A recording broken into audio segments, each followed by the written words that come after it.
ხარისხი და ინოვაციები ბეტონის წარმოებაში ამ თემაზე ბათუმში საერთაშორისო კონფერენცია გაიმართა. მომხსენებლებმა, რომელთა შორისაც კომპანია ჰაიდელბერგის გერმანელი წარმომადგენლებიც იმყოფებოდნენ, აღნიშნეს, რომ გარდა მშენებლობებისა ბეტონის საავტომობილო გზების მოსაპირკეთებლად ევროპაში აქტიურად გამოიყენება, რაც საქართველოშიც უნდა დაინერგოს. ჩვენი ხედვით ბეტონის გზები გრძელვადიანად უკვე 10-15 წლის შემდეგ არის ყველაზე ეკონომიური პროდუქტი, იმიტომ რომ მისი მოვლა, მისი მეინტენანსი ჯდება გაცილებით ნაკლები, ვიდრე თუნდაც ასფალტის გზების მოვლა.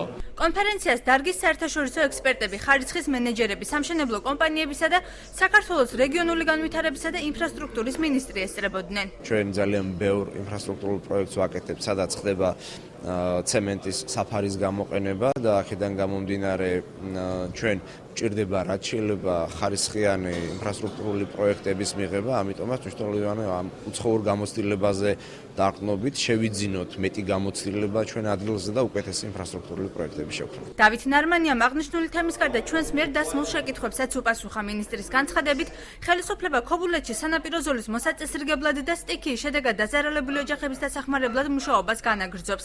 ხელვაჩაურის მუნიციპალიტეტის წარმომადგენლებს კი დაზარალებული ოჯახების დასახმარებლად საკუთარი ბიუჯეტიდან დახარჯული თანხის მისაღებად მოუწოდა ცენტრალურ ხელისუფლებას შესაბამისი ანგარიშ ფაქტურა გადაუგზავნოს. მიდგომა არის ესეთი, რომ თუ მუნიციპალიტეტს ჰქონდა ადგილზე საშუალება, ესეთ შემთხვევაში მას უნდა გამოეყენებინა რესურსები და ასევე საქართველოს მთავრობა სრულად ახდენს ანაზღაურებას მათ მიერ დახარჯული თანხებისა აღნიშნული მომენტიდან გამომდინარე თუ ეს თანხა უკვე დახარჯულია თუ ამის დამადასტურებელი დოკუმენტაცია ხდება, რა თქმა უნდა ეს იქნება ანაზღაურებული. ხელვაჩაურის გამგებელი აცხადებს, რომ გზების მოსაწესრიგებლად გამოყოფილი თანხიდან მათ დაზარალებული ოჯახების დასახმარებლად 128,000 ლარი დახარჯეს. შესაბამისი დოკუმენტაცია კი ეკონომიკის სამინისტროს 21 მაისს გაუგზავნეს. თანხას მუნიციპალიტეტი 2 დღეში ელოდება. სტიქით დაზარალებულ ხალხზე ჩვენ გავიღეთ 138,000 ეს თანხა ჩვენ თვითონ ჩვენი ბიუჯეტიდან ავიღეთ გზებზე გამოყოფილი თანხა გადმოვიტანეთ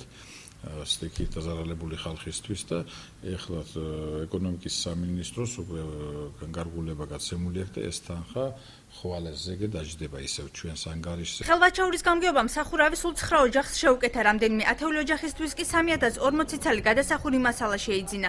ბიუჯეტში ცვლილება ხელვაჩაურის საკრებულომ 3 ივნის ჩანიშნულ სხდომაზე უნდა დაამტკიცოს.